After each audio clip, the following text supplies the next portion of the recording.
Uang Indo Asisten Pinjaman yang dirilis oleh PT Solusi Cerdas Tech.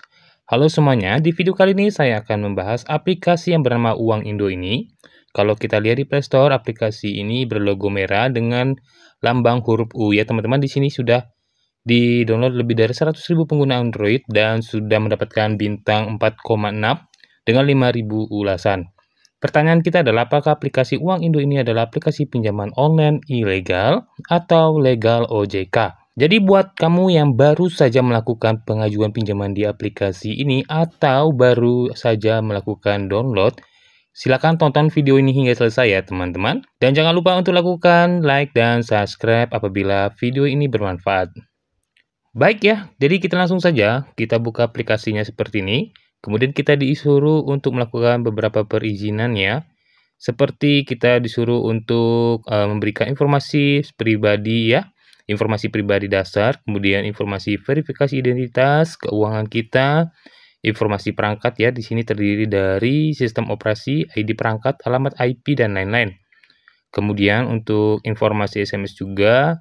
Dan untuk juga kemudian ada informasi lokasi, izin kamera, dan beberapa lainnya ya teman-teman, seperti daftar kontak dan informasi akun sosial kita. Dan kita tekan setuju dulu teman-teman, kita langsung saja dan di sini langsung masuk ke halaman utamanya. Di sini kita mendapatkan uang maksimal 20 juta rupiah dan hanya tekan tombol ambil sekarang, kita akan langsung masuk ke tahap pendaftaran akun. Di sini kita langsung masukkan nomor handphone dan kita langsung melakukan pengajuan. Nah, sekarang kembali lagi ke pertanyaan kita yang awal, apakah aplikasi ini Uang Indo adalah aplikasi pinjaman online yang sudah terdaftar di OJK? Baik, langsung saja ya, sudah kita pastikan bahwa aplikasi Uang Indo ini adalah aplikasi pinjaman online ilegal yang tidak terdaftar di OJK. Aplikasi Uang Indo ini adalah aplikasi pinjaman online ilegal yang sama seperti pinjaman online ilegal lainnya yang sudah kita bahas ya. Nah, biasanya mereka akan melakukan persetujuan pinjaman tanpa ada persetujuan pinjaman. Maksudnya begini, biasanya kalau kita melakukan pengajuan, biasanya kita hanya melihat limit saja. Kita hanya mengecek limitnya, kita lihat berapa bunganya. Nah, kalau di aplikasi pinjol ilegal ini beda. Jadi kalau misalkan kita nilai kredit kita bagus, mereka tidak segan-segan melakukan kirim uang langsung atau transfer ke rekening kita tanpa kita ketahui atau tanpa ada persetujuan. Biasanya kalau di pinjol legal itu kita harus melakukan tanda tangan digital dan melakukan perjanjian-perjanjian yang berkaitan dengan pinjaman ya. Nah, kalau di pinjol ilegal ini beda banget. Jadi kalau kamu mendapatkan uang di aplikasi ini, saran saya adalah untuk jangan dilakukan pembayaran, alias gagal bayar, jangan melakukan pembayaran sama sekali. Dan perlu ketahui kalau kamu bayar itu tidak akan menyelesaikan masalah. Uang yang kamu bayar itu tidak akan masuk ke Uang Indo. Nanti mereka akan datang lagi DC yang mengaku sebagai Uang Indo. Dan mereka akan melakukan penagihan, padahal sebelumnya teman-teman sudah melakukan pembayaran. Dan itu akan terus berulang sampai kamu sadar bahwa kamu tertipu.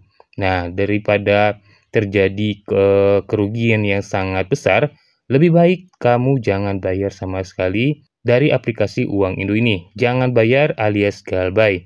Nah, untuk tenornya itu biasanya dalam jangka waktu 3 atau 4 hari sebelum jatuh tempo, mereka sudah melakukan semacam peringatan atau pengingat untuk melakukan pembayaran. Saran saya kalau kamu galbay, tolong jangan angkat telepon dari mereka atau juga WhatsApp, jangan dibaca sama sekali, jangan direspon.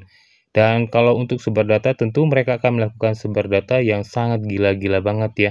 Dan itu banyak korban kita, teman-teman kita yang lainnya banyak yang mendapatkan semacam kasus sebar-sebar data, baik itu di media sosial maupun di kontak darurat. Nah, selain kontak darurat, mereka juga melakukan sebar data melalui kontak di luar kontak darurat. Biasanya pinjol Uang Indo atau pinjol ilegal lainnya mengambil dari riwayat panggilan dari perangkat kita. Dan mereka menghubungi daftar-daftar kontak tersebut dan juga melakukan semacam ancaman juga. Nah, untuk itu saya sarankan sekali lagi, meskipun mereka melakukan ancaman-ancaman itu, teman-teman jangan takut dan jangan gentar ya. Kalau misalkan ada mereka yang melakukan sebar data, teman-teman gampang banget, kamu hanya klarifikasi aja ke beberapa orang-orang yang dihubunginya. bahwa kalau kamu itu adalah korban dari pinjol ilegal. Yang terpenting adalah adanya komunikasi ke kontak-kontak yang dihubungi oleh pinjol uang Indo ini. Nah, saran saya sekali lagi untuk tetap galbay. Gunakan saja uangnya untuk kepentingan teman-teman. Nah, mungkin itu saja informasi yang saya bisa sampaikan. Dan buat teman-teman, jangan lupa untuk share video ini supaya yang lainnya atau teman-teman, kerabat, atau saudara tidak terkena dari korban dari aplikasi pinjaman uang Indo. Jangan lupa untuk like dan subscribe, dan sampai jumpa di video berikutnya.